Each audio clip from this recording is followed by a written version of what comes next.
আগামীর দুর্নীতি ও শোষণমুক্ত বাংলাদেশ গড়তে আগামীর নির্বাচন বেশ গুরুত্বপূর্ণ। তবে স্বপ্নের বাংলাদেশ তৈরিতে সকলকে রায় দিতে হবে জামায়াতে ইসলামী সহ 11 দলীয় ঐক্যের পক্ষে। নির্বাচনী সফরে কিশোরগঞ্জের জনসভায় এই মন্তব্য করেন বাংলাদেশ জামায়াতে ইসলামীর আমির ডাক্তার শফিকুর রহমান। 3 জেলায় ধারাবাহিকভাবে অনুষ্ঠিত নির্বাচনী জনসভায় আজ কিশোরগঞ্জের কটিয়াদি কলেজ মাঠে জামায়াতের প্রথম জনসভাটি অনুষ্ঠিত হয়। জনসভায় ডাক্তার শফিকুর রহমান আরও বলেন, এই ভোটের মাধ্যমে জামায়াতে ইসলামী তৈরি করবে ইনসাফ ও বৈষম্য মুক্ত একটি আগামীর স্বদেশ, যেখানে জামায়াত নিজে দুর্নীতি করবে না এবং অন্যদেরও দুর্নীতি করতে দেবে না। পরে কিশোরগঞ্জে জোট মনোনীত প্রার্থীদের হাতে প্রতীক তুলে দেন জামায়াতের আমির ডাক্তার শফিকুর রহমান।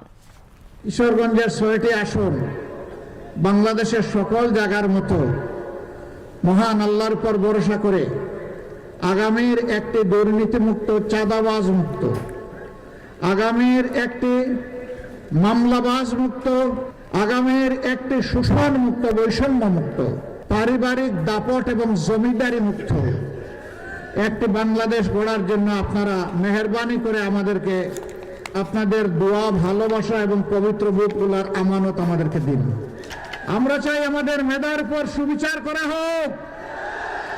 কোন মামু খালুর লাল টেলিফোনে অথবা অ্যান্ড্রয়েড মোবাইলের টেলিফোনে কোন রাজনৈতিক প্রভাবে আমার কপাল যেন চূড়াবালিতে হারিয়ে না যায়। আমার কপাল আমাকে দিতে হবে, আমার যোগ্যতা মেধা অনুযায়ী আমার কাজ আমার হাতে তুলে দিতে হবে।